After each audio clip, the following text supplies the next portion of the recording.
Oke, baik. Selamat malam Bapak Ibu semua. Terima kasih sudah hadir pada malam ini. Tapi sebelumnya saya mengucapkan selamat tahun baru untuk kita semua. Semoga di tahun 2021 ini teman-teman semua yang hadir di sini selalu diberkahi kesehatan, ya, Amin. diberikan kekuatan.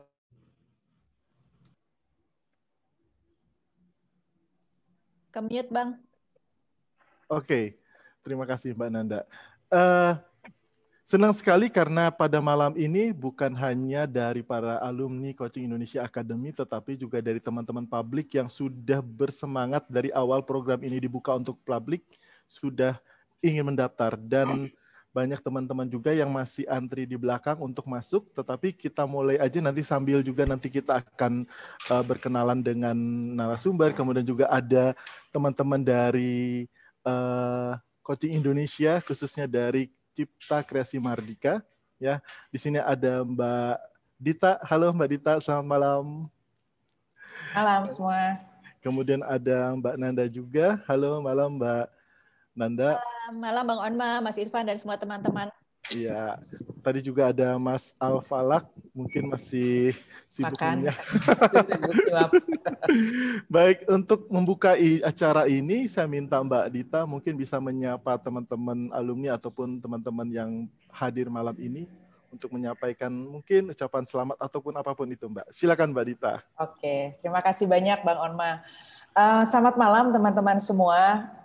Suatu kehormatan besar bagi Coaching Indonesia Edukasi. Itu adalah rumah bagi acara You Coaching ini untuk menyelenggarakan acara You Coaching episode ke-7 hari ini. Ini sekaligus membuka tahun 2021 dan mudah-mudahan tahun 2021 ini akan jauh lebih baik dari 2020 dan kita semua di sini bisa juga menjadi orang yang lebih baik di tahun 2021 ini dan tercapai semua yang teman-teman cita-citakan. So terima kasih banyak teman-teman. Saya lihat separuh dari nama-nama yang ada di sini teman-teman baru. Dan itu yang selalu membuat excited untuk ikut You Coaching karena biasanya selalu ada pengalaman baru, selalu ada teman baru, selalu tambah jaringan gitu. Karena itu yang ingin kami selalu lakukan di Coaching Indonesia. Nah, saya nggak mau panjang-panjang karena obrolannya saya tahu ini akan sangat menyenangkan. So selamat tahun baru, senang sekali ketemu teman-teman alumni. Salam kenal untuk teman-teman baru yang baru sekarang mengikuti atau berkenalan dengan Coaching Indonesia, dengan Coaching Indonesia Edukasi yang menjadi sekolah coaching milik Coaching Indonesia. Dan selamat menikmati malam ini. Mudah-mudahan ada sesuatu yang bisa dibawa pulang dan membuat perjalanan kita di 2021 ini jadi lebih menyenangkan. Itu aja mungkin Bang Onma, saya oper lagi balik ke Bang Onma. Silakan. Oke, terima kasih Mbak Dita. Mbak Dita ini adalah co-founder dari Coaching Indonesia dan juga CEO dari Cipta Kreasi Mardika yang melayani coaching training ya untuk training coaching di Coaching Indonesia. Baik, sebelum kita mulai saya ingin memperkenalkan diri dulu. Nama saya Onma Gultom, biasa dipanggil Bang Onma. Jadi kalau suara saya begini karena saya lama di Jogja, jadi agak tidak kelihatan Bataknya, ya. Baik, saya tidak sendiri pada malam ini. Saya membawakan sebuah materi bersama seorang pakar yang memang sudah terjun lama di dunia sales coaching. Mungkin dari teman-teman yang melihat flyer ataupun melihat program ini sudah melihat sales coaching di bagian depannya. Dan memang materi pada malam ini cukup menarik karena banyak sekali hal-hal yang sebenarnya menjadi pertanyaan ataupun menjadi sesuatu yang ingin diatasi oleh beberapa orang, khususnya para leader sales. Nah, tanpa berpanjang-panjang, saya akan mengundang narasumber kita malam ini, yaitu Mas Irfan Prarendra. Biasa dipanggil Cak Ipang. Halo Cak Ipang, apa kabar Cak Ipang? Selamat malam. Selamat malam, Bang Onma. Senang sekali malam ini ya, kita bisa sama-sama di sini, meskipun lokasi kita berbeda-beda ya. Ya. Saya di Bandung, Bang Onma di Jogja, ya. Kemudian teman-teman CI yang lain banyak yang di Jakarta. Jadi tahun baru, semangat baru, Sehingga tepat sekali nih kita mau ngomongin sales coaching untuk sebagai sarana untuk membantu mendobrak kebuntuan ya, dan menghasilkan inovasi yang bisa membuat 2021 ini jadi tahun yang cerah buat kita semua, Bang Onma. Oke, ya, Cak Ipang ini memang seorang yang sudah bergelut lama di dunia sales. Dari tahun berapa Cak Ipang kalau boleh share Cak Ipang? Tahun 99 saya pertama kali 99. kerja di bidang sales, dan memang terus sampai tahun terakhir saya join full time menjadi coach di Coaching Indonesia itu tahun 2018 ya kalau nggak salah. Jadi lumayan lah, sekitar 18 tahun udah ngerasain berbagai macam industri, kemudian ada berbagai macam posisi juga dari field, kemudian masuk ke kantor pusat juga ya. Jadi trade marketing juga iya, macam-macam Bang Onma. Oke, yang akhirnya juga sekarang terjun di dunia coaching, khususnya membawai coaching untuk sales di Coaching Indonesia. Gitu ya Cak Ipang ya? Ya. Baik. Nah, teman-teman melihat judulnya kita ataupun tema kita malam ini, banyak mungkin teman-teman yang bertanya sebenarnya, apa sih yang terjadi saat ini? Bagaimana sih sebenarnya seorang leader itu bisa mampu menerobos kebuntuan, bisa lebih kreatif ataupun bisa lebih mempunyai cara pikir, pandangan yang baru terhadap situasi-situasi yang dihadapinya. Nah, mungkin Cak Ipang mau cerita dulu deh. Kenapa tema ini penting kita bawa pada sesi ini, Cak? Ya, saya belajar dari 2020 ya Bang Onma, di mana hampir semua lini industri di Indonesia dan mungkin di dunia juga ya, itu terdampak dengan adanya pandemik yang kita belum pernah hadapi sebelumnya. Dan ternyata perubahan akibat pandemik ini benar-benar merombak cara kita hidup. Dan tentu saja itu mempengaruhi bagaimana kita bekerja. Kalau kita lihat dari bidang sales, artinya banyak sekali perubahan yang harus disikapi oleh teman-teman sales akibat perubahan ini. Yaitu misalnya pasarnya sendiri berubah. Kemudian bagaimana bisnis partner kita menjalankan kegiatannya juga berubah. Dan tentu saja tim sales kita sendiri itu juga mengalami perubahan kehidupan yang itu punya dampak kepada kinerjanya di organisasi Bang Onma. Jadi kita semua perlu sadar bahwa tidak ada satupun dari kita yang kehidupannya masih sama di rumah maupun di kantor.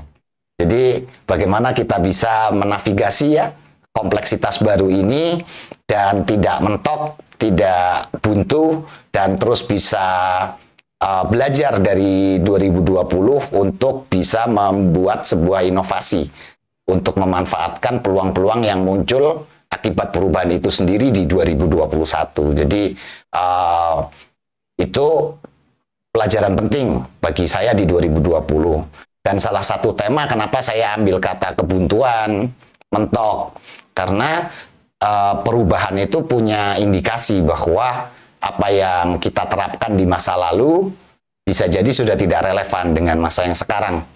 Sehingga rasanya buntu itu punya signal atau apa, menandakan, jadi tanda terhadap sebuah keadaan Bang Onma. Yang itu kita akan bahas hari ini karena untuk menghasilkan inovasi ke depan, mau di bidang apapun, terutama terkait sales, malam hari ini yang kita bicarakan, maka kebuntuan perlu dilewatin dulu. Kalau kita nggak bisa lewat kebuntuan ini, maka sebagai tim dan sebagai personal kita juga akan struggling ya seterusnya. Kira-kira gitu Bang Onma. Ya, menarik bahwa Cak Ipang mengatakan bahwa ternyata kebuntuan itu adalah sinyal, bahwa suatu tanda bahwa ini yang kita alami di tahun 2020. Kalau ingin kita mengalami perubahan seperti Cak Ipang bilang, berarti kita juga ada sesuatu yang harus kita lakukan untuk itu. Nah, bagaimana sih Cak Ipang kalau orang sudah mungkin ya dalam situasi seperti ini tidak tidak mendapatkan pemahaman yang baru tentang kebuntuannya. Mungkin dia sudah mentok, sudah nabrak tembok, tidak tahu mau ngelakuin apa lagi. Nah, apa nih yang sebenarnya dibutuhkan untuk seorang sales leader untuk melihat, memahami kebutuhan ini sendiri, Cak? Iya, Bang Onma. Sambil nanti saya cerita, ada video juga pendek, pendek yang akan looping untuk membantu teman-teman menangkap esensi dari jawaban saya ya, Bang Onma. Ya. Nah, sebenarnya pemahaman bahwa kebuntuan itu sebuah signal atau tanda itu saya dapat karena saya belajar coaching itu dulu. Jadi kalau saya sebelumnya itu nggak belajar coaching, saya belajar coaching 2015, masih saya pakai dalam organisasi sampai 2018, sampai akhirnya 2018 sampai sekarang saya full time menjadi sales coach gitu ya. Nah, tetapi pemahaman itu muncul dari mindset saya sebagai coach yang mengamati apa yang terjadi di klien-klien saya gitu. Jadi saya akan mulai putarin juga videonya. Kebuntuan itu tanda apa? Tanda bahwa kita punya tujuan tentu, Bang Onma. Kalau kita nggak punya tujuan, nggak akan buntu kan? Kita paling muter-muter aja, nggak tahu mau kemana gitu. Jadi itu tanda bagus, menandakan bahwa kita punya tujuan. Jadi syukurin dulu itu. Kalau orang buntu artinya kita itu orang punya tujuan, gitu. Itu satu hal. Nah, hanya memang apa yang terjadi pada saat buntu itu muncul. Ya, bahwa cara-cara kita menuju ke tujuan yang kemarin berhasil, sekarang tidak menghasilkan sesuai harapan. Gitu, Bang Onma. Bisa jadi itu cara, bisa jadi strategi, bisa jadi pengetahuan atau keterampilan kita. Tidak lagi membantu kita mencapai tujuan yang kita harapkan. Nah, di kalangan sales terkait kata-kata tujuan ini seringkali bergeser pemahamannya, Bang Onma. Itu juga menambah sebuah kompleksitas baru. Tujuan atau goal itu tidak sama dengan target. Ya. Nah, seringkali di dunia sales tujuannya adalah mencapai target. Ya, itu bukan tujuan. Karena target hanya sebuah indikator. Pertanyaan terbesarnya adalah apa yang kita mau capai jika indikator itu bisa dicapai, kan begitu? Betul. Kalau target itu bisa kita capai, membuat situasi kita mencapai tujuan yang seperti apa kondisinya. Ada perubahan kondisi, ada perubahan situasi yang sebenarnya kita ingin wujudkan dengan mencapai indikator atau target itu.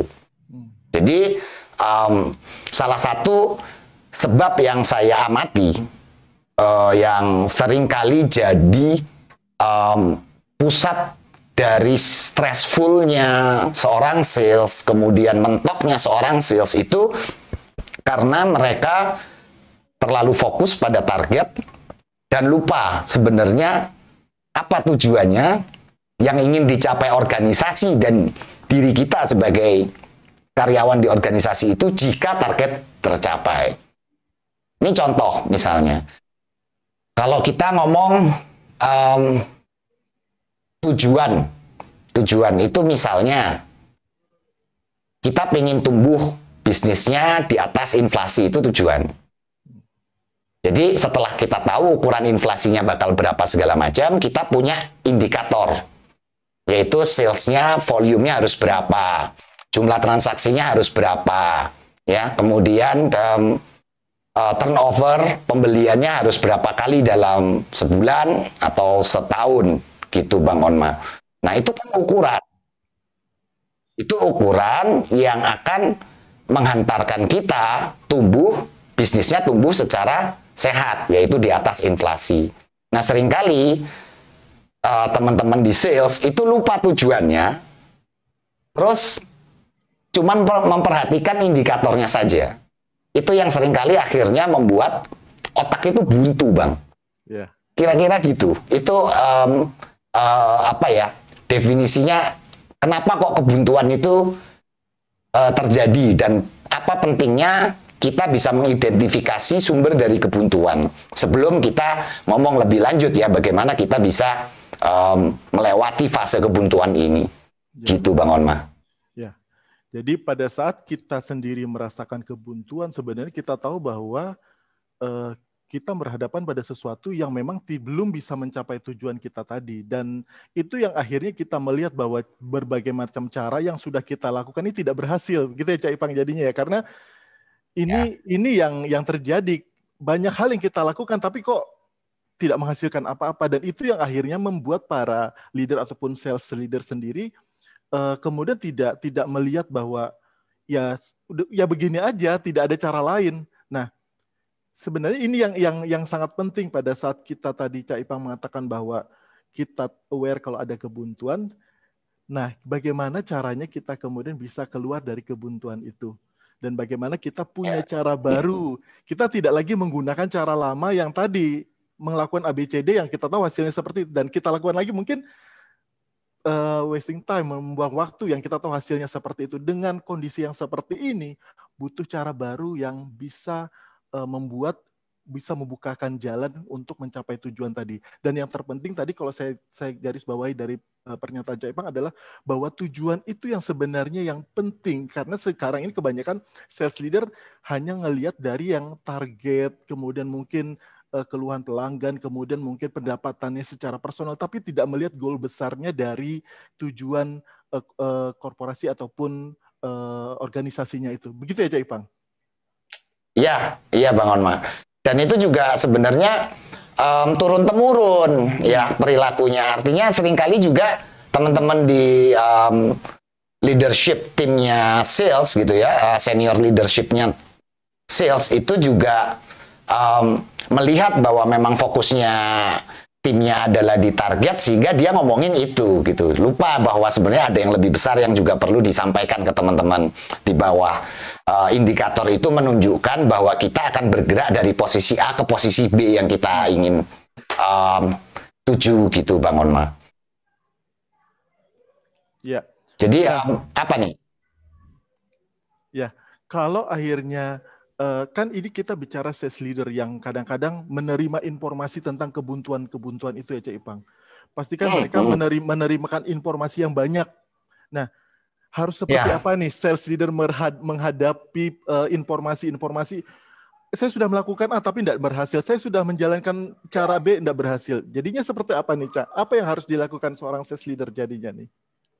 Ya. Good questions Bang Onma. Jadi saya mau mundur sedikit dulu ya, bahwa ayo kita coba sama-sama refleksi.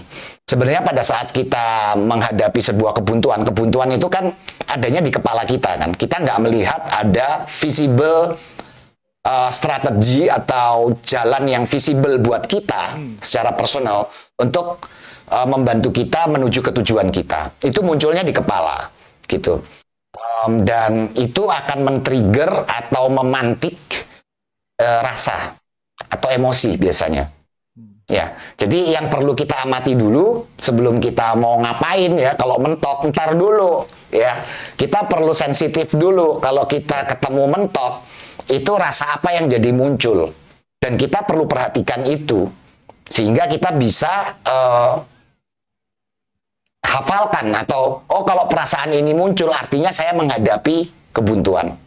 Gitu. Itu dulu ya, karena perasaan ini juga jadi sebuah inputan ya buat kita. Jadi saya belajar banyak dengan lebih sensitif mengamati rasa apa yang timbul jika menghadapi sesuatu fakta tertentu sebenarnya Bang Onma. Ya, jadi itu dulu. Dan itu yang biasanya kalau di teman-teman saya juga ngalamin ya, biasanya rasa tertekan atau stres. Terus kalau saya buntu gitu ya, terus saya ngerasa nggak berdaya, ngerasa kehilangan semangat gitu ya, itu juga salah satu indikasi. Kemudian apalagi kadang-kadang ada simptom-simptom yang fisiologis juga.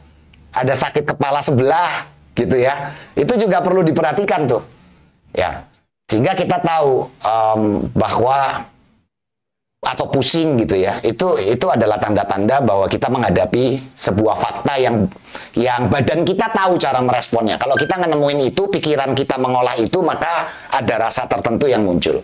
Nah, itu dulu diamati.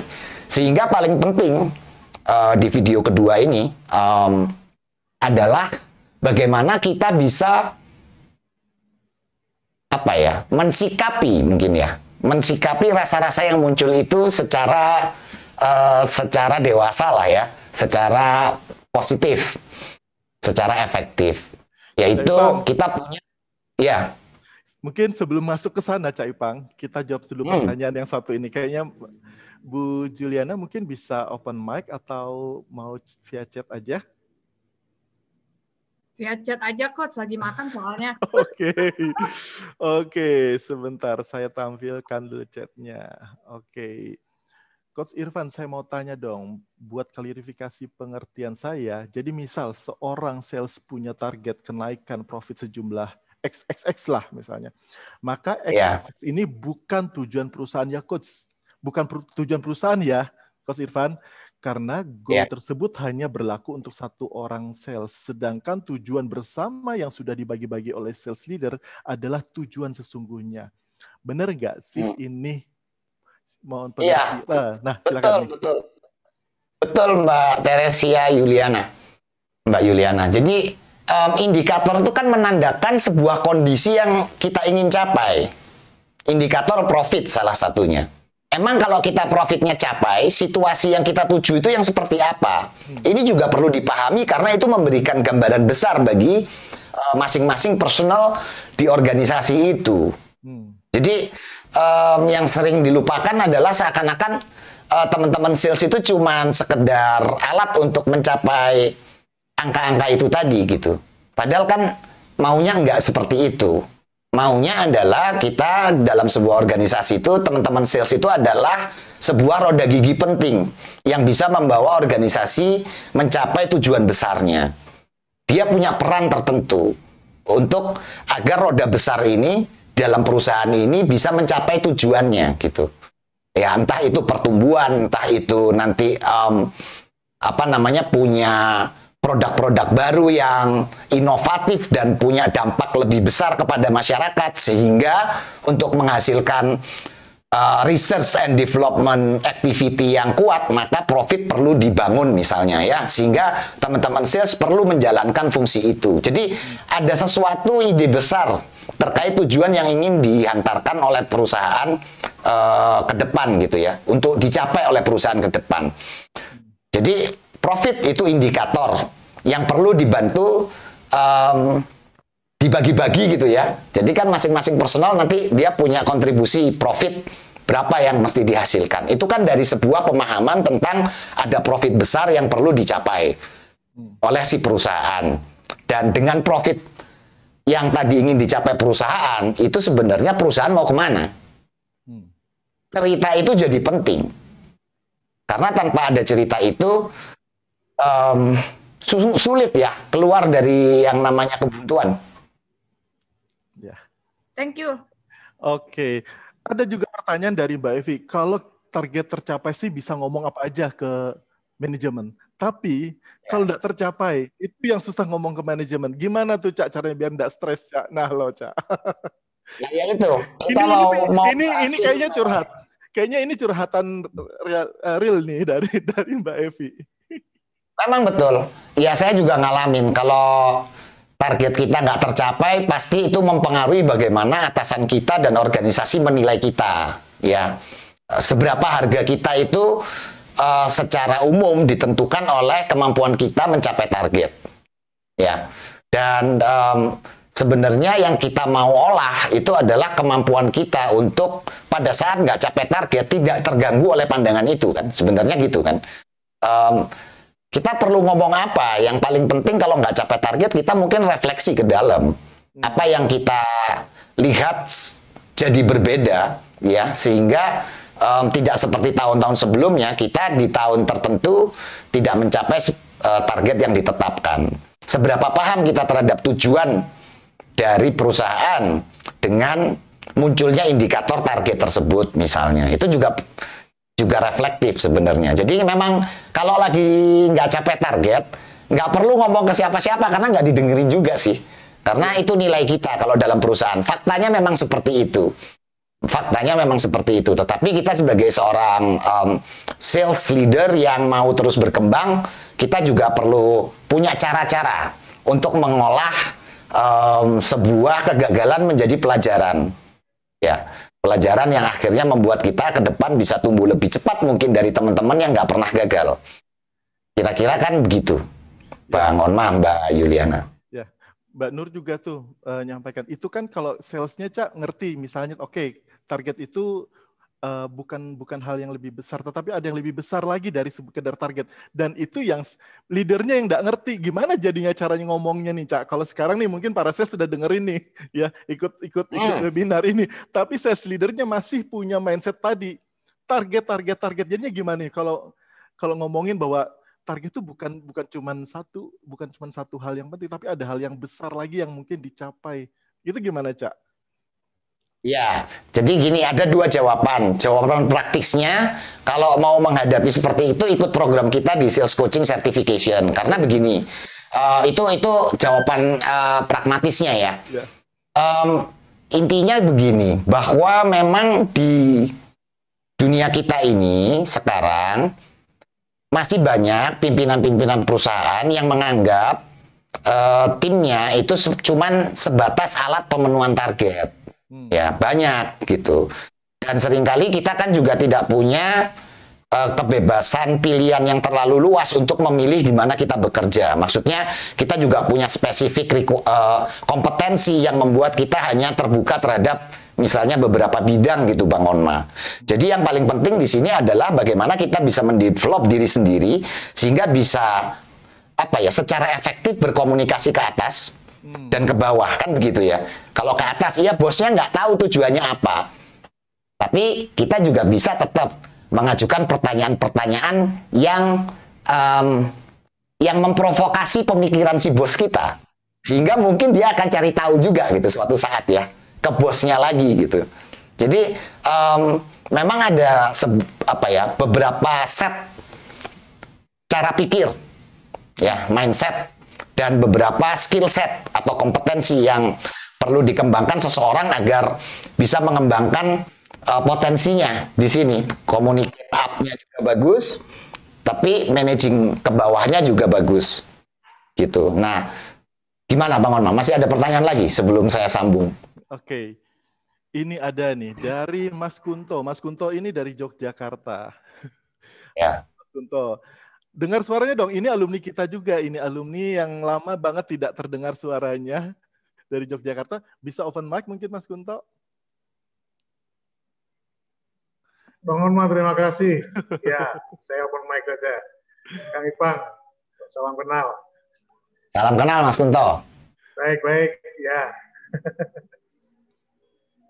Sukses untuk acaranya. Oke. Pertanyaan bisa disampaikan langsung? Oh iya, ya, Kang Ipang, saya penasaran dengan begini. Kalau awal tahun begini kan kita memang baru merencanakan tujuan dan indikator sales ya untuk 1 tahun, 1 semester, triwulan dan lain sebagainya gitu ya. Nah, artinya kan belum mencapai tujuan dan belum ada indikatornya. Nah, bagaimana caranya dalam perencanaan ini kita tahu bahwa tujuan dan indikator yang ditetapkan itu tepat, tidak terlalu tinggi, juga tidak terlalu rendah. Nah, parameter apa saja yang perlu diperhatikan? Terima kasih, Kang Ipang. Oke. Ya. Baik, terima kasih Mas Kunto. Nah, itu parameter yang diperhatikan itu memang ada kaitannya dengan apa yang sebenarnya kita hadapi sehari-hari.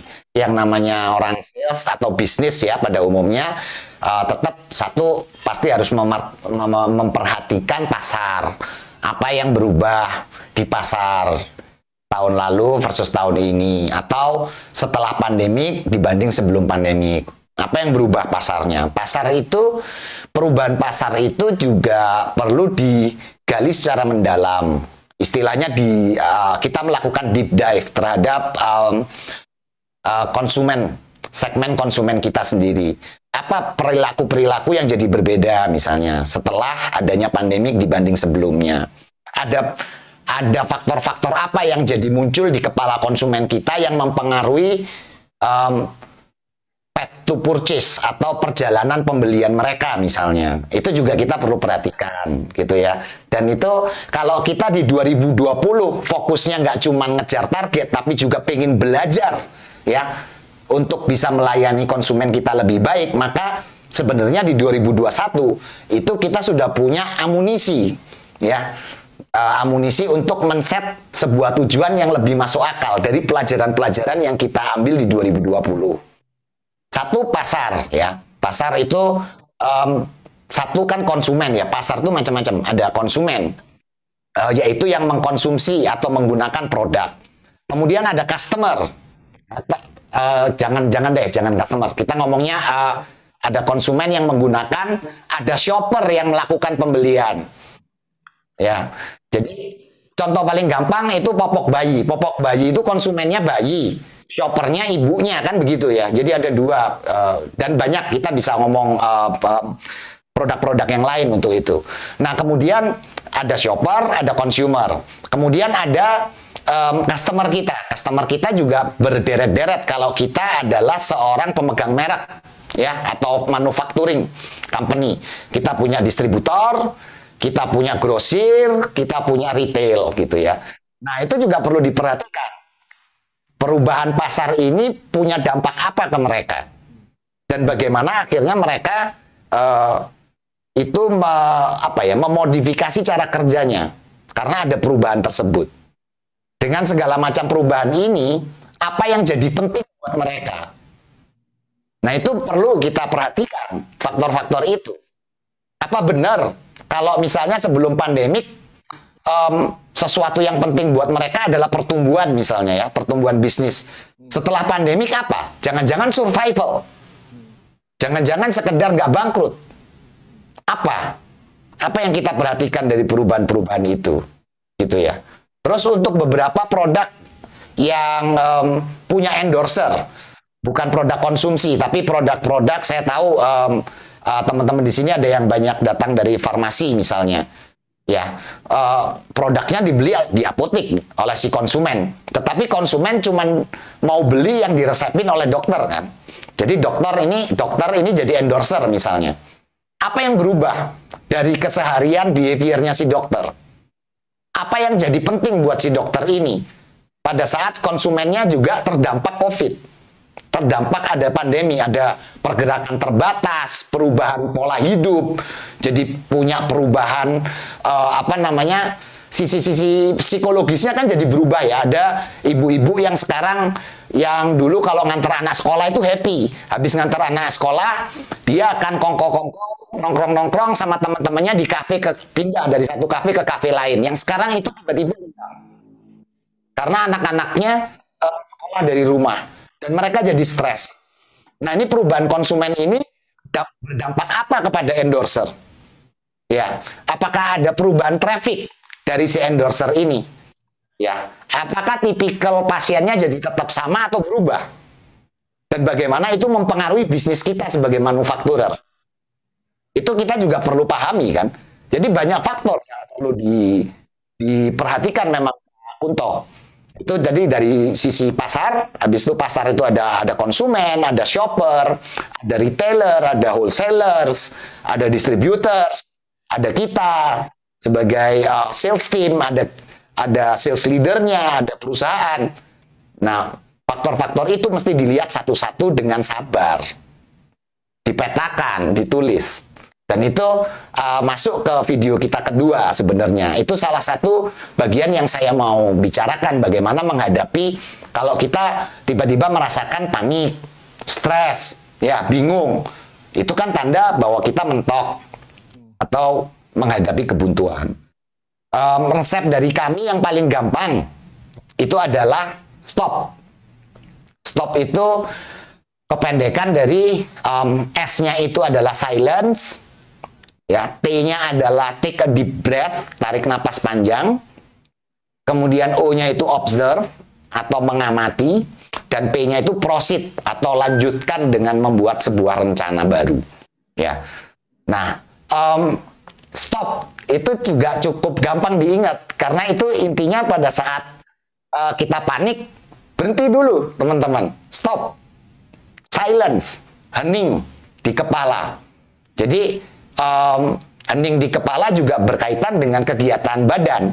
Nggak mungkin kalau badan kita sibuk, kepala kita hening.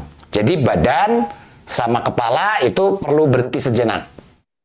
Dan cara memberhentikannya adalah dengan menarik napas panjang atau take a deep breath. Paling nggak 3 kali. Rasakan napas yang keluar masuk dari badan. Setelah kita bisa mengamati apa yang muncul di kepala kita, ya, dan itu sudah reda kepanikan-kepanikan tadi dengan menarik napas panjang, baru kita mengamati lagi ulang. Mengamati ulang sebenarnya apa yang jadi berbeda. Apa yang kita pernah lakukan, keberhasilan-keberhasilan kita, itu kita amati. Terus apa yang membuat itu tidak berhasil lagi? Perubahannya ada di mana? Seperti yang saya bilang tadi, pasarnya berubah seperti apa? Bagaimana konsumen terdampak pandemi? Bagaimana shoppers terdampak pandemi? Bagaimana patient terdampak pandemi? Bagaimana retailer terdampak pandemi?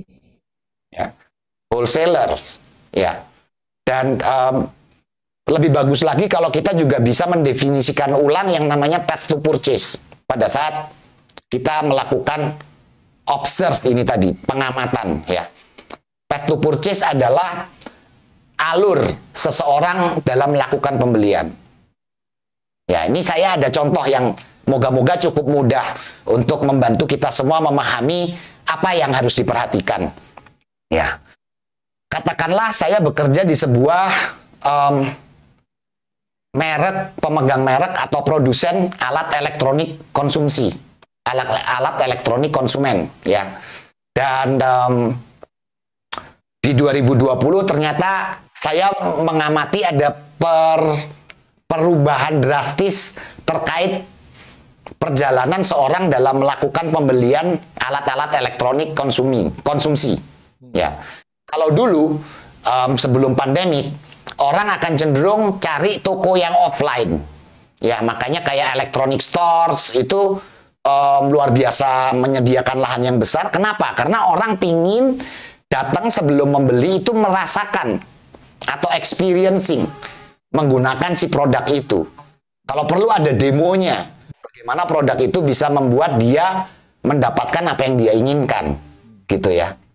Dan tiba-tiba setelah pandemi, pergerakan kita dibatasi, ya, sehingga ternyata ada dampaknya tuh terhadap cara orang saat ini di saat pandemik melakukan pembelian elektronik.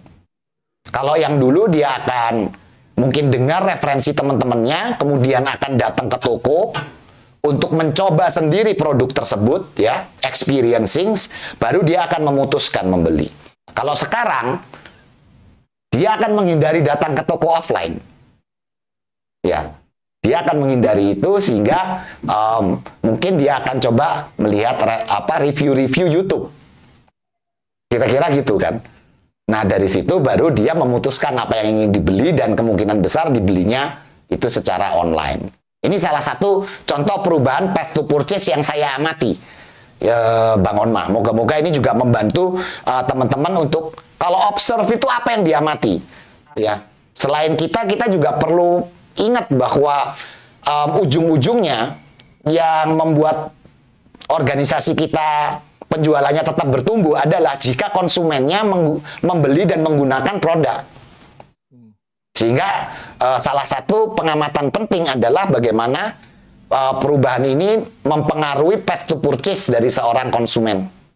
Kira-kira gitu, Bang Onma. Oke, dan setelah kita dapat nih observasi itu, hasil observasi itu, baru rencanakan action plan selanjutnya dalam proceed, ya. Rencanakan. Kalau perubahannya kita sudah amati, jadi kita perlu lihat apa yang perlu berubah. Ya, apakah cara-cara lama kita dalam melakukan penjualan itu masih relevan dengan perubahan tersebut? Kan begitu. Misalnya nih contoh, agak panjang ya Bang Onma ya, memang dikit, biar juga jelas. Ya, ini mungkin bisa menjawab beberapa pertanyaan sekalian. Iya, iya. Tadi kita balik lagi ke contoh produk elektronik ya. Produk elektronik. Katakanlah kita sudah mengamati ada perubahan path to purchase tadi, seorang konsumen dalam melakukan pembelian. Kalau yang dulu datang ke toko, mencoba sendiri, memutuskan membeli. Sekarang enggak, ngelihat review YouTube. Ngelihat review YouTube, dilihat mana yang paling merepresentasikan kebutuhan dia, terus dia bandingin beberapa reviewer, terus dia akan redirect ke digital marketplace. Kalau kita lihat review-review YouTube di bawah, biasanya dia akan merekomendasikan masuk ke digital marketplace. Nah, bayangkan kalau sales team kita yang sebelum pandemik itu tugasnya mengunjungi toko-toko offline di area masing-masing, misalnya di Jogja, gitu ya. Saya adalah produsen apa yang paling gampang? Harddisk deh, harddisk atau apa ya? Ya apapun lah alat elektronik yang konsumsi gitu ya. Dulu sebelum pandemik itu saya ditarget satu hari harus datang ke berapa toko offline dan merapikan display kita di sana untuk memastikan pada saat orang mencoba ya experiencing itu mereka cocok dengan barang kita dan membeli. Nah sekarang kalau kita lakukan itu Bang Onma, tetap dengan cara itu, nggak akan ada dampaknya. Karena apa? Yang datang ke toko offline udah drop lebih dari 80%. Ya, mereka daripada datang ke toko offline, dia datang ke YouTube, gitu kan? Nah, jadi kita sebagai tim kalau kita mengamati perubahan itu, bisa jadi kita melakukan perubahan ukuran-ukuran yang kita harus capai gitu ya. Bukan harus tetap stay di 10 toko dalam sehari gitu ya, atau sekian ratus toko dalam sebulan dikunjungi dengan merapikan display. Itu jadi nggak relevan karena tidak akan menghasilkan sales sebanyak sebelum pandemi. Bisa jadi kita jadi rubah. Sekarang kalau kita lihat path to purchase, pada saat orang masuk ke digital marketplace, masalah dengan produk konsumsi elektronik adalah biaya kirim yang tinggi kalau produknya bulky atau besar. Ya, artinya itu akan membuat orang nggak jadi beli. Ya, nggak jadi beli, nggak tahu nunda sampai kapan gitu. Akhirnya kehilangan sebuah opportunity penjualan. Bayangkan kalau tim sales kita di Jogja ini tadi, tugasnya kita alihkan dari sekedar merapikan display adalah membantu toko-toko offline itu punya digital presence di marketplace digital yang terkenal di Indonesia. Gitu. Sehingga orang setelah melihat YouTube, dia cari di digital marketplace ada penjual elektronik online yang biaya kirimnya cukup murah karena lokal tempatnya. Gitu. Dan mereka punya kredibilitas yang bagus. Nah, bayangkan kalau misalnya ada perubahan yang kita memang lakukan dalam merencanakan pekerjaan dari si sales team ini, hasilnya pasti akan berbeda gitu karena kita merespon sebuah perubahan di level konsumen atau pasar, kira-kira gitu. Nah kalau kita tetap nih Bang Onma, tetap aja udah di teman-teman sales kita semangati aja gitu ya, kamu harus bisa ya, tetap kunjungan 10, rapikan display. Padahal masalahnya bukan displaynya, tetapi traffic yang datang ke toko turun drastis. Nah, kalau kita cuma lakukan itu, maka tidak akan ada perubahan hasil. Yang ada menurun. Ya, menurun dan akhirnya bisa jadi tujuan kita nggak tercapai. Untuk punya pertumbuhan di atas inflasi misalnya. Kira-kira gitu Bang Onma. Jadi merencanakan itu jadi penting setelah kita bisa mengamati perubahan yang terjadi di pasar. Oke. Wow, penjelasan yang cukup panjang dengan beberapa contoh yang mungkin teman-teman bisa melihat bagaimana perubahan konsumen tadi ya, pay to purchase itu mengalami perubahan, dan akhirnya bagaimana seseorang pun jadinya merubah caranya untuk bisa melakukan hal-hal yang berbeda. Ya, nah kita kembali sedikit ya Cak Ipang, ya, enggak apa-apa ya. Ada 2 pertanyaan ya, ada 2 pertanyaan lewat ini ya dari Ibu. Terus ini seorang yang bergerak di bidang properti. Pertanyaannya bukan target adalah goal kecil sehingga menjadi clarity. Gimana tuh, Cak? Sorry, Bang Onma bisa diulang? Bukankah target adalah goal kecil sehingga menjadi clarity? Bisa diperjelas nggak? Saya nggak paham pertanyaannya. Oke, Ibu Ros bisa open mic. Coach, iya terima kasih. Kalau kita sebagai business owner kan harus clarity ke marketing ya. Kalau kita bilang oke, visinya kantor adalah menjadi terdepan, terbaik, itu kan saya pikir kalau mereka mungkin nggak dapat gitu. Kalau kita kan jelas aja, oke, bulan ini harus closing sekian, netnya sekian gitu. Nah, itu kan adalah salah satu indikator. Kalau dalam coaching plan itu kan memang kan ada 4 kali pertemuan kan ada indikator kan ya Coach ya. Itu maksud saya target itu kan it's part of the big goal-nya itu gitu Coach. Maksud saya kenapa kita tidak bisa put the target in front of them gitu loh. Kenapa justru kita put aside gitu kan? Karena itu kan yang buat mereka paham. Beda kalau kita jelasin sama manajer. Build the behavior, bla bla bla bla. Mereka harus ini review gitu kan. Tapi kalau kalau mas closing net komisi gitu. Thank you Coach. Makasih Coach Ana. Iya, makasih Mbak Ros. Iya betul. Memang yang namanya target itu kan indikator. Kenapa kita nggak boleh-boleh? Yang kita bahas adalah kalau teman-teman kita nih yang ngejar target itu mentok, buntu. Terus mau diapain? Kan gitu Mbak Ros sebenarnya. Pertanyaan utamanya kan itu. Jadi kita mesti reflect back ke goal-nya apa. Kita mesti ingatkan indikator yang jadi target itu sebenarnya menghantarkan perusahaan dan mereka dari titik mana ke titik mana. Sehingga dia bisa cari jalan lain. Kira-kira begitu. Karena kalau cuma sekedar target yang difokuskan, biasanya mereka sudah punya rumus di kepala. Coba kita perhatikan deh. Teman-teman, kalau pada saat kita mikirnya target, bukan goal, bukan keadaan, tapi langsung angka, indikator. Di kepala kita, itu apa yang muncul? Itu biasanya yang muncul adalah sebuah cara-cara yang pernah kita gunakan sebelumnya dan berhasil. Masalahnya, dengan perubahan sehebat pandemik ini, banyak sekali cara-cara yang kemarin berhasil, tiba-tiba nggak ada artinya. Nah, pada saat kita menghadapi itu, kita harus ngomongin apa dong sama teman-teman kita di bawah? Apa yang kita mau coba petakan ulang untuk membuat jalur keberhasilan-keberhasilan baru ke depan? Gitu, sehingga indikator itu bisa juga tetap dicapai, cuman caranya nggak pakai cara-cara lama.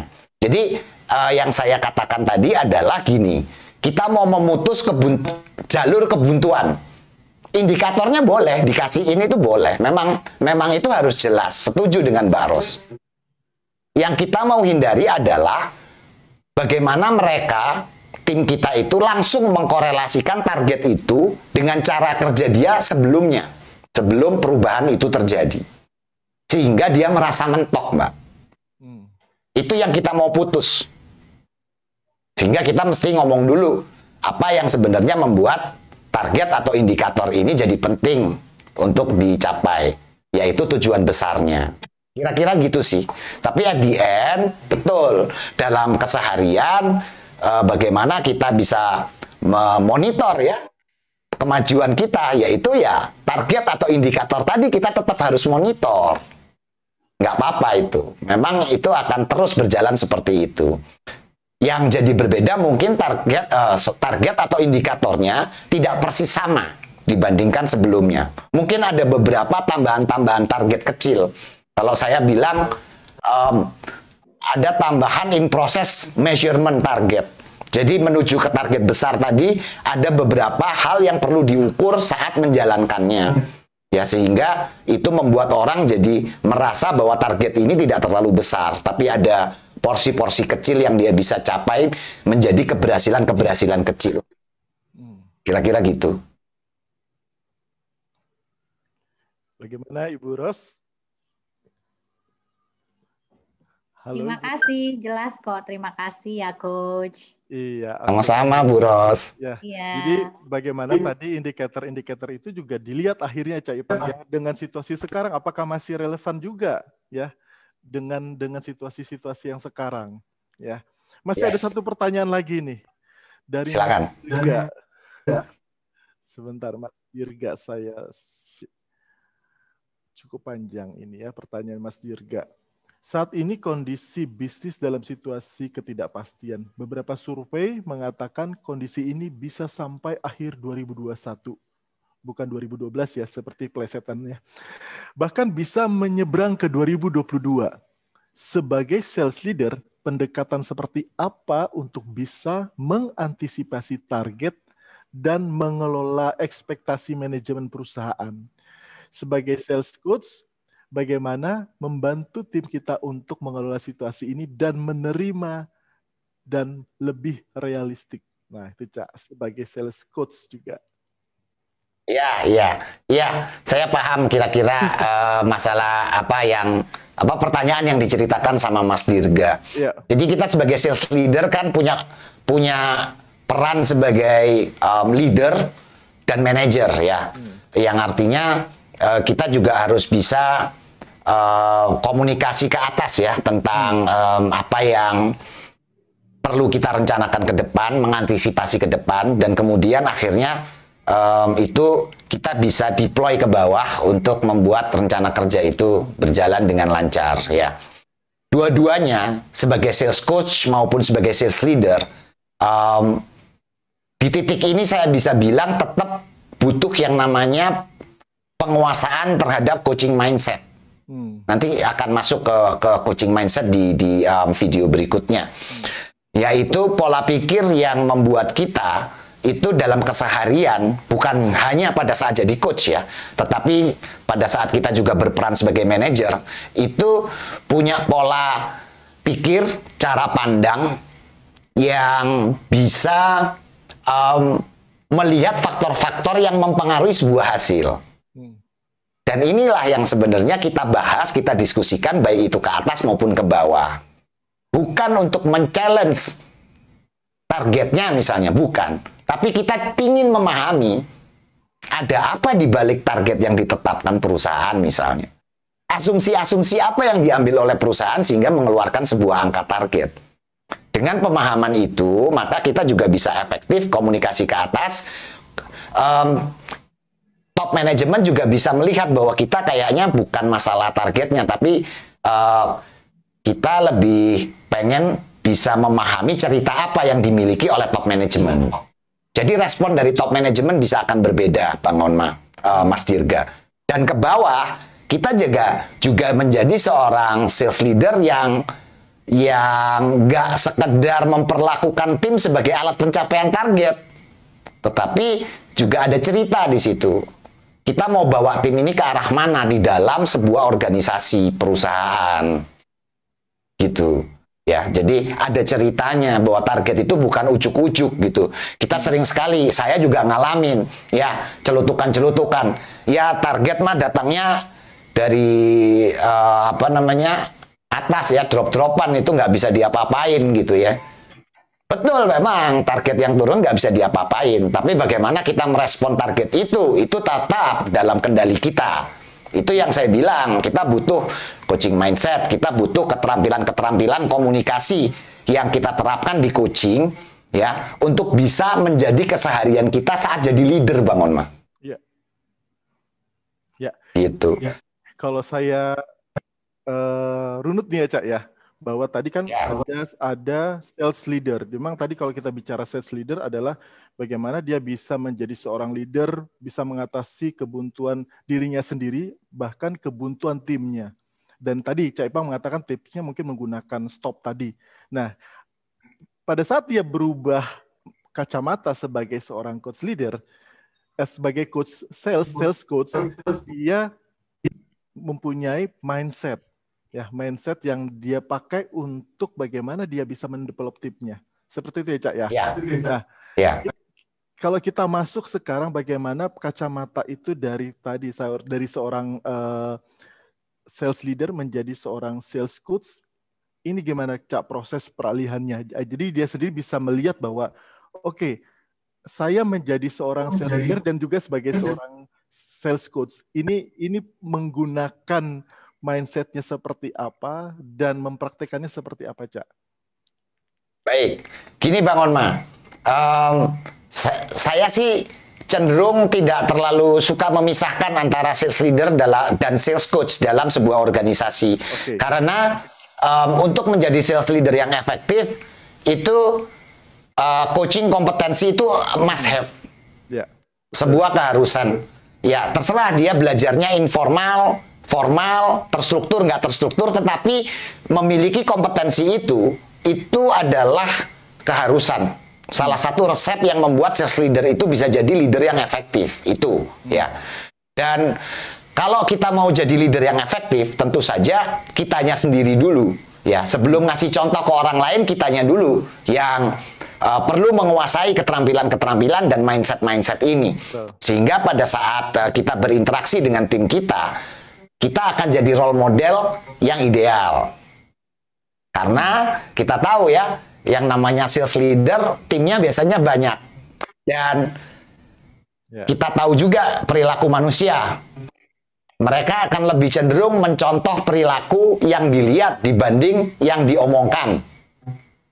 Gitu ya, sehingga jadi role model yang memiliki mindset seorang coach dan keterampilan seorang coach itu jadi penting.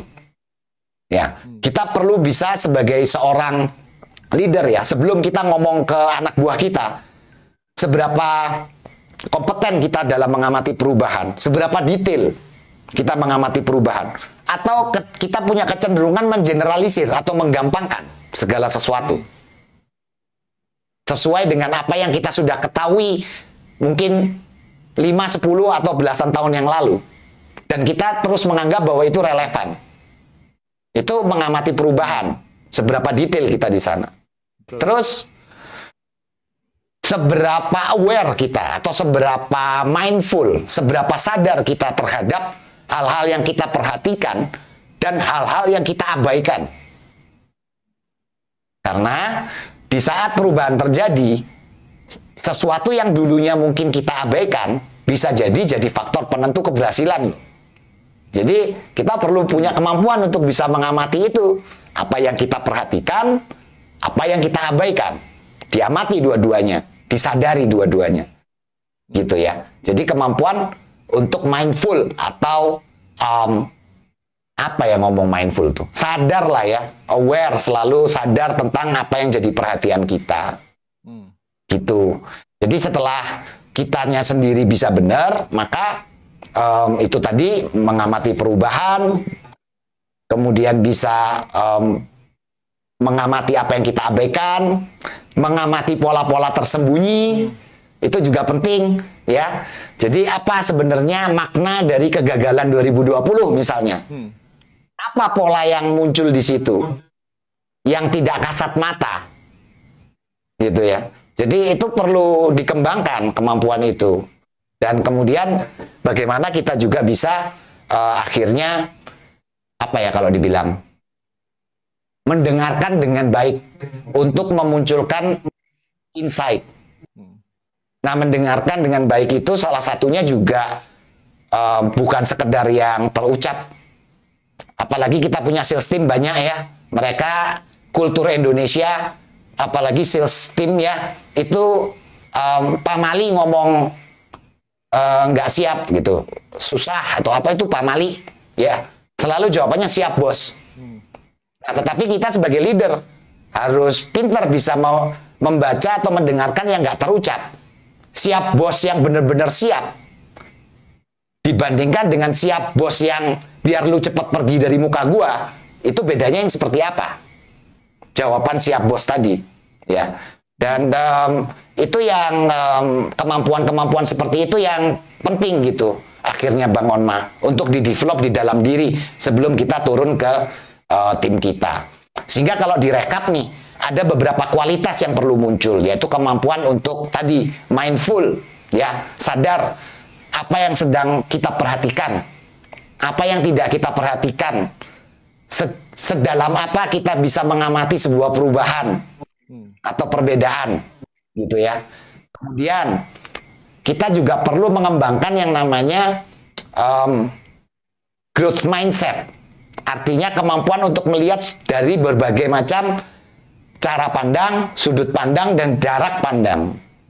Yang saya contohkan tadi adalah kalau kita mandang dari sisi konsumen, apa yang jadi penting buat dia, apa yang dia butuhkan. Kalau kita mandang dari retailer, apa yang jadi penting buat dia, ya, apa yang dia butuhkan. Kalau kita mandang dari endorser misalnya, apa yang jadi penting saat ini yang berbeda dibanding masa lalu, ya. Dan demikian juga untuk bisnis partner yang lain. Nah, kemampuan kita untuk punya growth mindset, ya, bisa being agile, being lincah, apa ya ngomongnya, lincah untuk bisa memainkan sudut pandang yang berbeda. Itu jadi penting untuk bisa mengakomodasi mengakomodasi potensi dari sales team yang kita pimpin, ya. Dan kemudian adalah kalau sudah mindful, kalau kita juga bisa punya growth mindset, kita juga perlu bentar, apa ya yang ketiga tadi ya? Kebanyakan cerita saya, jadi lupa sendiri. Yang ketiga. Bentar, tungguin. Curious. Curious, ya, curious. Jadi yang terakhir adalah curious. Kualitasnya kita perlu curious. Ya. Curious itu salah satu kualitas penting yang wajib dimiliki seorang sales leader. Karena apa? Faktor penentu keberhasilan kita itu banyak banget variabelnya. Baik keberhasilan kita sebagai leader maupun keberhasilan tim kita. Kalau kita nggak curious, kita nganggap bahwa segala sesuatu itu general saja. Tidak ada yang membedakan dari satu area ke area lain, satu retail ke retail yang lain, satu endorser dengan endorser yang lain. Kita nggak curious untuk melihat apa yang berbeda dari mereka. Maka kita jadi nggak bisa cukup efektif untuk mendevelop cara-cara baru berbisnis yang cocok dengan kondisi saat ini. Gitu ya. Jadi curious, apa yang membuat sekarang misalnya seorang retailer itu menurunkan level stok ke level yang paling minimum. Kita perlu tahu concernnya apa. Kok jadi berbeda ya dibanding pada saat sebelum pandemik misalnya.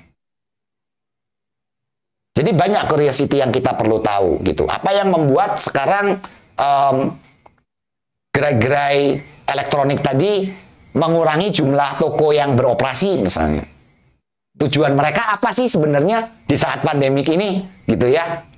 Apa benar tetap mau growing bisnis atau sekedar mau survive dulu sampai 2021 sampai mereka dapat pola baru untuk berbisnis secara efektif di era normal baru?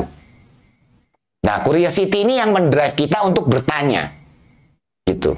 Kualitas ini jadi penting Bang Onma, dan itu untuk bisa mengekspresikan kualitas-kualitas mindset tadi itu ternyata kita butuh keterampilan.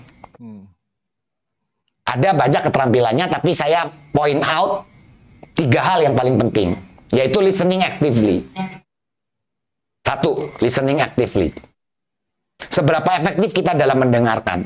Pada saat kita mendengarkan partner kita berbicara, konsumen kita berbicara, apa yang muncul di kepala kita?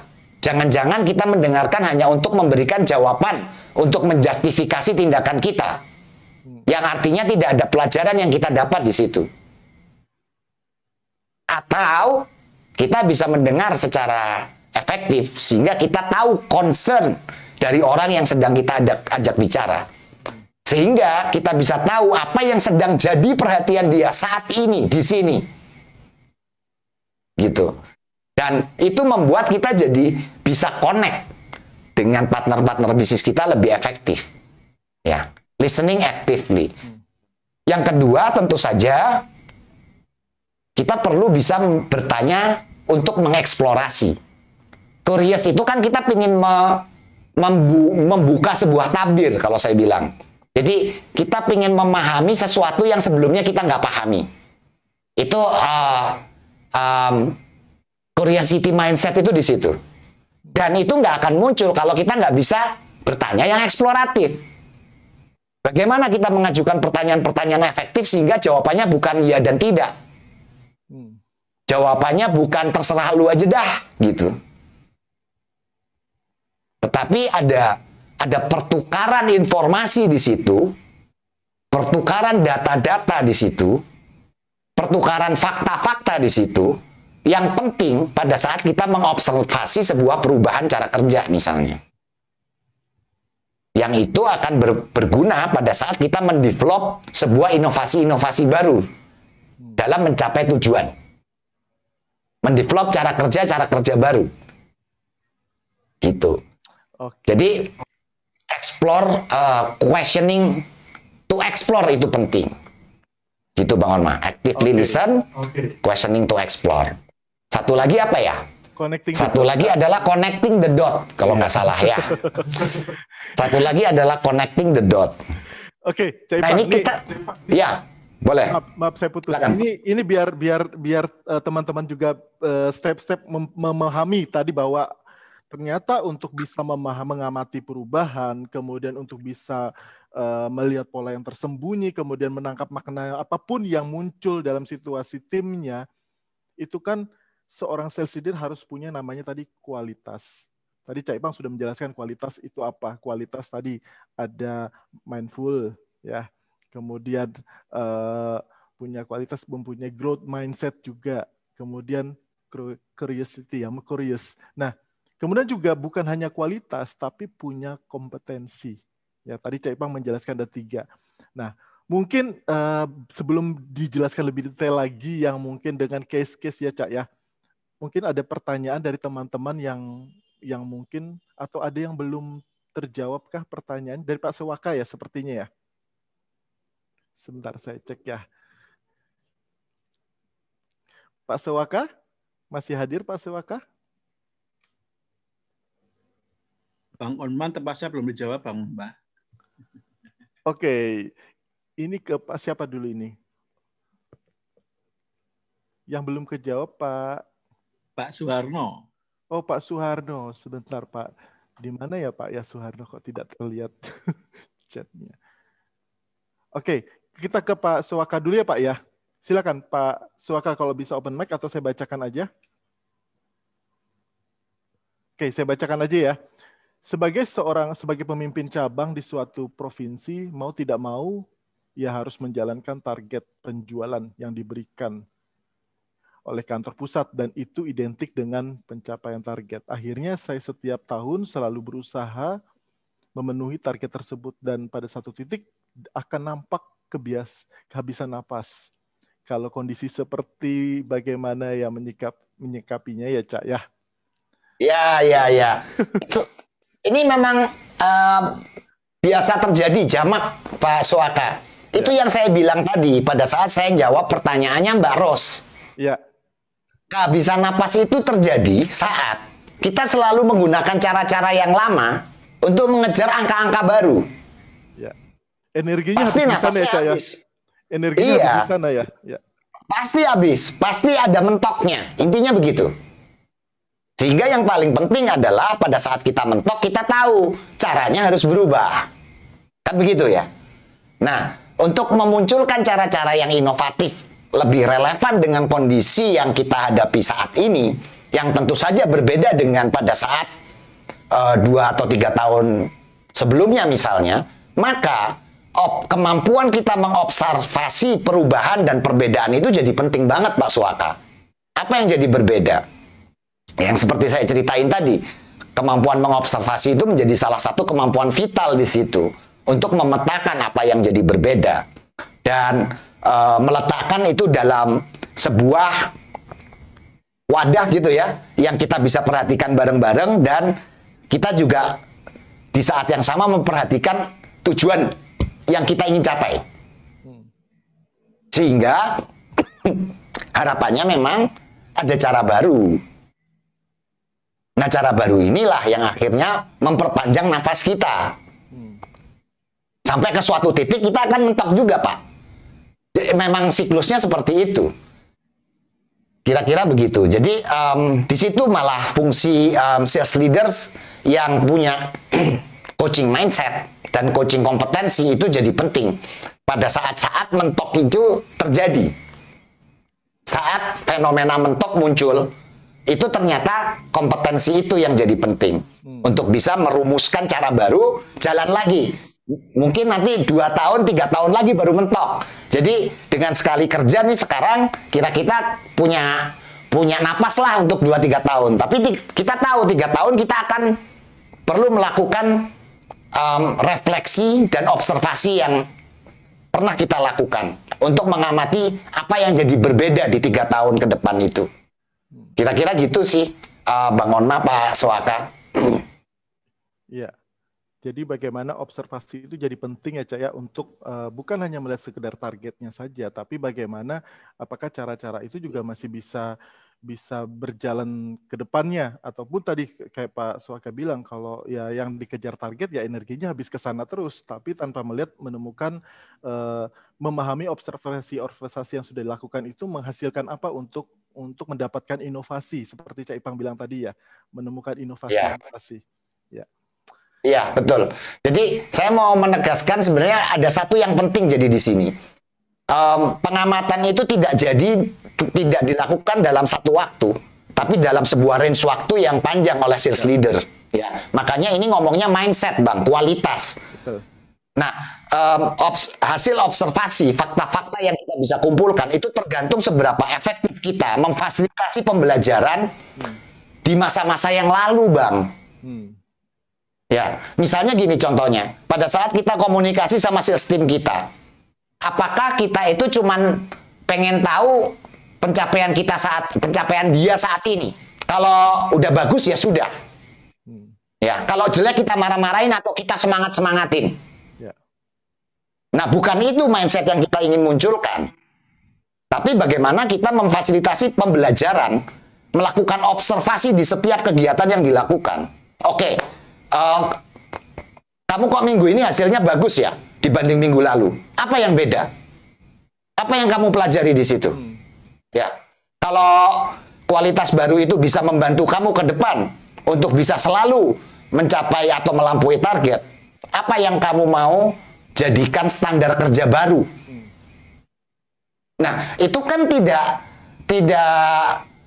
apa istilahnya? Bikin di satu awal tahun saja gitu, nggak begitu. Tapi mindset ini yang perlu berjalan pada saat kita mendampingi tim kita menjalankan pekerjaannya, tugasnya. Kita bisa memfasilitasi pembelajaran di setiap fasenya, Bang. Hingga pada saat ada perubahan-perubahan drastis seperti ini, tim kita itu trust-nya sudah tinggi ke kita. Ya. Mereka mau kita ajak kerjasama, kita tanya-tanya apa ya yang jadi beda ya. Kamu punya data apa yang kamu alami? Ya, kalau ada sesuatu yang perlu kita siapkan agar bisa lebih efektif apa ya?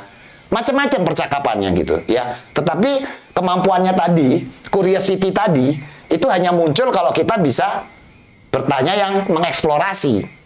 Dan itu pentingnya kenapa saya bilang meskipun Sales Coach Certification Program ini adalah sertifikasi untuk menjadi coach, tapi manfaatnya untuk seorang sales leader itu luar biasa besar, Bang Onma. Kira-kira gitu. Ya, jadi pada saat observasi ini ada, tugas seorang sales leader itu adalah memfasilitasi bagaimana observasi ini bisa menghasilkan sesuatu dengan cara bertanya yang mengeksploratif. Begitu ya, Cak, ya, Bang, ya, jadinya ya? Iya, betul sekali. Baik, pertanyaan lagi dari Pak Suharno nih. Bagaimana kiat-kiat coaching diterapkan kepada para marketer agar bisa meraih target di masa pandemi, khususnya untuk penghimpunan dana tabungan atau deposito. Ini sebenarnya hampir sama dengan Bu Widi nih, pertanyaannya Bu Widi ini. Iya. Nah, gini, saya jawabnya gampang. Saya jawabnya adalah metodenya adalah nanti saya akan ngobrol sama Pak Suharno sama Bu Widi untuk memetakan ya, atau mengobservasi sama-sama perubahan-perubahan apa yang diamati di industri ini. Ya, kita akan membandingkan masa setelah pandemik dibandingkan sebelum, apa perbedaan-perbedaan yang Pak Suharno dan Bu Widi amati. Nah, nanti dari situ percakapannya akan kita olah sehingga muncul kiat-kiat. Tapi kalau sekarang saya langsung ditanya, kebetulan saya bukan dukun, jadi saya nggak bisa jawabnya sekarang. Harus ada percakapan yang mengeksplorasi. Jadi saya coach, jadi belum jadi dukun, jadi nanti kita akan ngobrol terpisah untuk kita bisa petakan dan munculkan kiat-kiat itu. Ya, Pak Suharno dan Bu Widi. Ya, kalau Bu Widi kan memang akhirnya pertanyaannya bagaimana memotivasi tim sales yang demotivasi. Ya, mungkin kalau motivasi ya, saya tidak tahu kalau cara Cak Ipang untuk memotivasi timnya, ya, apakah sama dengan motivator-motivator di sana atau sebagai seorang coach harusnya seperti apa cara memotivasinya, Cak? Mungkin ini yang penting. Oke, sebagai seorang coach, ya. Saya bergerak dari yang biasa dipakai oleh leader-leader sales ya, itu bagus. Sharing quotes ya, yang memotivasi gitu ya, bahwa di balik kesulitan selalu ada kemudahan ya. Itu aja ada di Quran gitu ya. Jadi percayalah bahwa ini ada kemudahan. Ya, sales leader yang efektif, yang juga sebagai sales coach, malah memfasilitasi bagaimana cara melihat sebuah kesulitan sehingga yang terlihat bukan cuma kesulitannya, tapi kemudahan itu bisa dilihat. Bukan sekedar kita ngomong doang, tapi tunjukkan dong caranya. Bagaimana kita bisa memfasilitasi percakapan yang membantu tim kita melihat di balik kesulitan ada kemudahan. Dan itu kuncinya di keterampilan coaching. Ya. Yang tadi ya, mendengarkan aktif, ya, terus bertanya yang eksploratif, itu yang akhirnya membuat sebuah refleksi kesulitan itu memunculkan kemudahan-kemudahan di sekitarnya. Jadi mungkin dengan cara berkomunikasi ya, Cak, ya, akhirnya jadi tahu ya demotivasinya seperti apa ya, kemudian itu menjadi tugas seorang leader untuk mencari tahu ya, kemudian mengeksplorasi yang akhirnya mungkin bisa jadi ada sesuatu yang mungkin muncul dari sales itu sendiri, memahami situasinya. Bisa jadi motivasinya bukan dari leadernya, tetapi pada saat dia aware terhadap situasinya dan itu motivasinya muncul. Kalau begitu bisa, Cak. Yeah. Bener banget Bang Onma. Itu yang kita omongin di awal sesi Yuk Ngocing ini kan. Ya. Saya bilang, kita perlu sensitif nih terhadap rasa-rasa yang muncul di saat kita bercakap-cakap dengan siapapun. Kalau kita muncul rasa pesimistis, nah itu ditemui di sana. Coba kita eksplor faktor-faktor apa yang akhirnya membuat atau men-trigger rasa pesimis ini muncul. Dan peran seorang sales leader dalam membantu seseorang memetakan perasaannya ini, itu yang akan membantu timnya untuk bisa moving forward atau bergerak maju. Dan akhirnya semangat itu muncul sendiri, bukan yang sekedar dari luar gitu ya Bang Onma ya, tapi itu bisa dimunculkan dari dalam dengan eksplorasi perasaan, terus proses memfasilitasi percakapan reflektif, itu yang akhirnya akan membantu seseorang sales team itu moving forward. Ya, oke, menarik ini pertanyaan dari teman-teman semua. Nggak kerasa kita sudah mau mendekati jam 21.00, tapi saya pengen menyambung sedikit, Cak, di tadi sebelum pertanyaan tadi bahwa ada kualitas dan ada kompetensi. Nah, ini gimana, Cak? Akhirnya seorang leader bisa memiliki kedua hal itu, Cak. Memiliki kualitas dan bisa memiliki kompetensi tadi.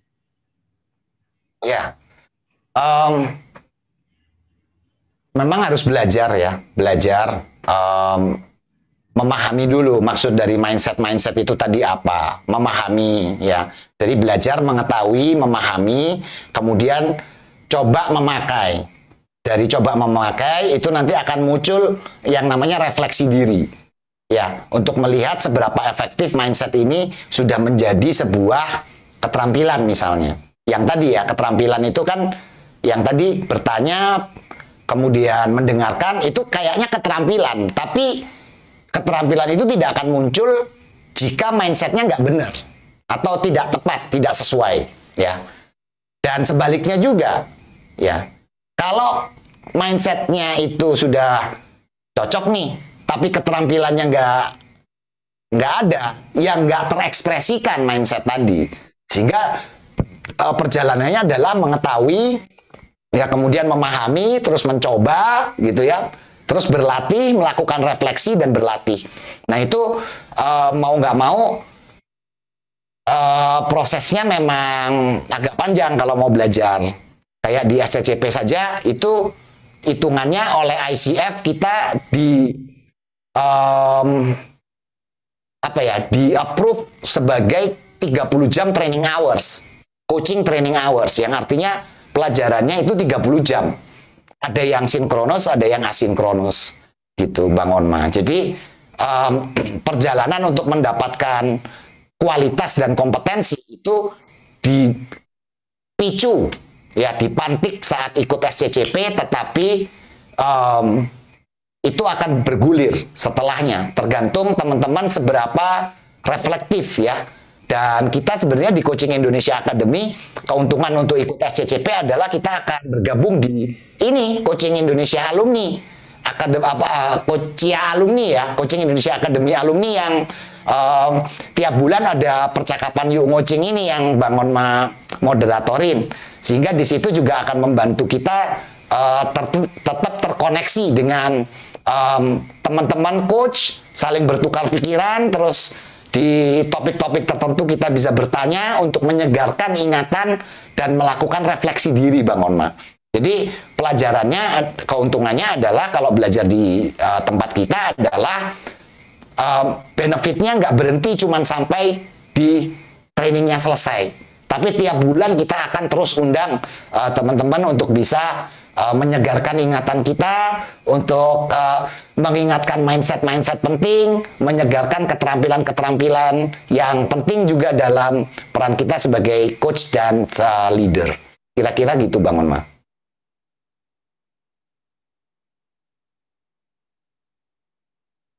Oke, berarti butuh knowledge juga yang Cak ya, butuh pengetahuan juga bagaimana bisa melatih kemampuan tadi mendengar, kemudian bagaimana akhirnya bisa melakukan connecting the dot, memiliki kompetensi-kompetensi tadi yang 3 hal Cak Ipang tadi. Juga kualitas tadi tentang bagaimana bisa presence, kemudian mindful, kemudian bagaimana bisa 2 tadi apa Cak? Jadi saya yang lupa sekarang Cak. Oh, curious. Ya, sebentar. Ya, growth mindset, memiliki growth mindset ya. Kemudian curious. Nah, ini yang mungkin banyak hal mungkin dari teman-teman di sini mungkin belum aware tentang hal ini. Dan teman-teman dari Coaching Indonesia sebenarnya sudah sejak kapan Cak SCCP ini Cak? Ini batch keempat ya. Batch keempat ya. Ini batch keempat artinya pertama kali itu 2000. Mbak Wit waktu itu tahun berapa ya Mbak Wit ya? Mbak Wit yang ingat mungkin. Saya udah lupa. Ini 2019 deh, April ya. 2019 ya? April. Iya. Iya. 2019 berarti Bang Onma. Oke. Ya, bisa sambil diputarkan mungkin video keempat ya. Oke. Sambil kita ngobrol. Ya. Siapa tahu dari teman-teman ini jadi terbuka pikirannya, mungkin pengen cari tahu dulu nih informasi-informasi tentang bagaimana sih akhirnya bisa mendapatkan tadi tuh kualitas dan bisa memiliki kompetensi yang tadi.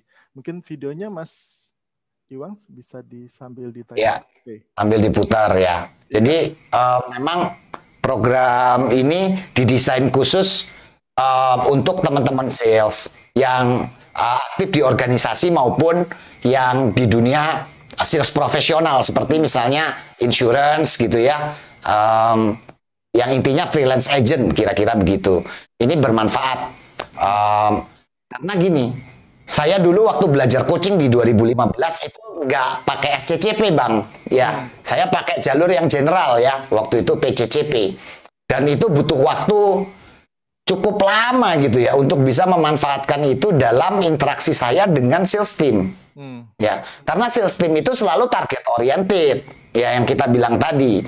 Sehingga kayak tips-tips barusan itu nggak bisa saya munculkan kalau saya nggak nyoba pakai dulu kan. Sebenarnya apa yang jadi hambatan pada saat kita mau memfasilitasi sebuah percakapan yang menerobos sebuah kebuntuan nih kalau sama sales coach, tetapi nggak nyuruh, atau tetapi kita nggak sekedar ngasih tahu apa yang kita sudah tahu, tapi kita pengen menerobos kebuntuan bersama-sama. Ya, pada saat kita nggak tahu juga nggak apa-apa, karena ini proses dijalankan bersama. Gitu. Nah itu proses itu cukup lama dari 2015 saya make, terus saya jadi sales coach, baru muncul, baru lahir produk SCCP itu di 2019 coba Bang.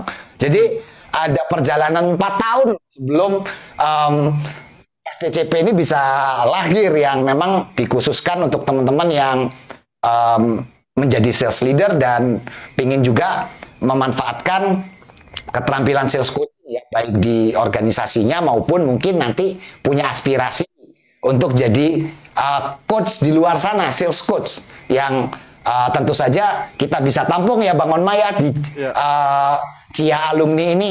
Ya, betul. Jadi memang program-program ini adalah program sharing untuk teman-teman yang mungkin sudah ikut program sertifikasi coaching, yang kemudian memang kita punya agenda setiap bulan untuk ngobrol, untuk mendapatkan ilmu-ilmu mungkin dengan situasi-situasi terjadi saat ini mungkin butuh disegarkan, butuh diingatkan kembali. Kadang-kadang juga mungkin butuh diingatkan, ya, diingatkan bagaimana coaching sendiri menjadi bagian dalam proses kita mendevelop seseorang, apalagi itu di dunia sales ya Cak Ipang ya. Jadi kalau saya simpulkan bahwa menjadi seorang sales leader penting juga mempunyai kualitas dan kompetensi, dan pada saat kompetensi itu dimiliki otomatis memiliki kualitas ya Cak Ipang ya, memiliki kualitas tadi yang bukan hanya bicara tentang indikator-indikator, tapi bisa membawa tujuan-tujuan dari organisasi sendiri itu menjadi lebih bisa mengatasi kebuntuan-kebuntuan yang terjadi. Gitu Cak Ipang. Terima kasih untuk malam ini. Terima kasih juga untuk teman-teman yang sudah hadir. Luar biasa semangatnya sampai. Ada sedikit. Oke. Ada kita ini kan kalau keterampilan coaching itu lebih ke arah memfasilitasi percakapannya gitu ya. Betul. Tapi kalau ada teman-teman nanti yang berminat untuk bisa memperdalam keterampilan bukan coachingnya tetapi lebih ke selling skillnya ya. Kita juga punya partner yang ada bundlingnya sama SCCP ini. Jadi artinya kalau teman-teman nanti ambil SCCP maka bisa ngambil yang namanya Certified Business Service Consultant, yang itu hardcore sifatnya, bukan soft skill ya, tetapi hardcore.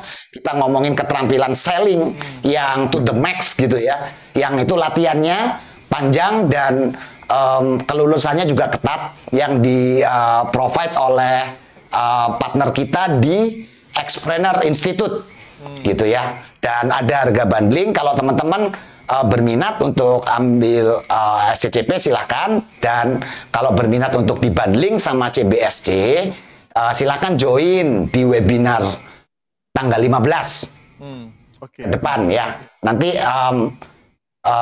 mungkin Iwan bisa bantu di chat link untuk pendaftarannya ya Wan, yang CBSC. Ya. Itu Bang Onma, ini untuk memastikan bahwa keterampilan kita di soft skill juga dilengkapi juga di backup dengan keterampilan hardcore selling yang juga mumpuni ya, untuk membuat terobosan ini jadi cepat berdampak lah, kira-kira gitu. Oke. Bang Onma.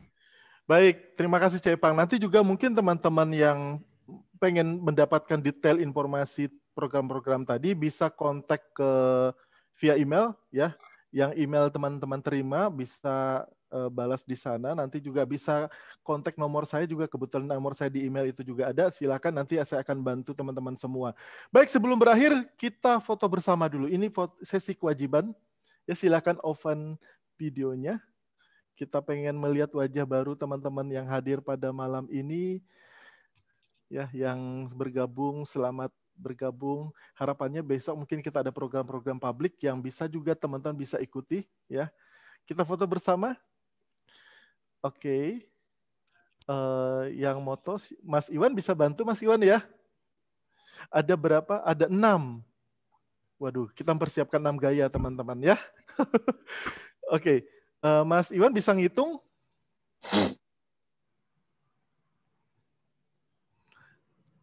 Oke. Gaya pertama, 1, 2, 3. C deh, tangannya C. Oke, gaya pertama. Oke. Oke. Sudah? Slide kedua, gaya kedua. Oke. Oke, sudah. Gaya ketiga nih ya. Aseo ya. Oke, gaya keempat bebas deh. Gaya keempat masih ada 2 lagi. Siapkan gaya kita 2 lagi. Oke, yang kelima. Oke, yang kelima. Oke, dan yang terakhir. Oke, terima kasih teman-teman. Silakan kita masih bisa berhubungan. Silakan kontak-kontak aja ke nomor saya ataupun langsung lihat di websitenya Coaching Indonesia juga, di Instagram, di Facebook ya, ada Coaching Indonesia, di Instagram ada Coaching Indonesia Academy, ada Coaching Indonesia Edukasi, ada Coaching Indonesia juga. Teman-teman bisa follow, bisa ikuti semua program-program, bisa cari tahu informasi-informasi kita di situ. Baik, sampai ketemu di. Terima kasih Mas Irfan, Bang Onma. Terima kasih. Terima kasih. Sukses, keren Mas Irfan, keren Bang Onma. Semua. Thank you, Bang Onma, Bang Ipang. Oke. Thank you.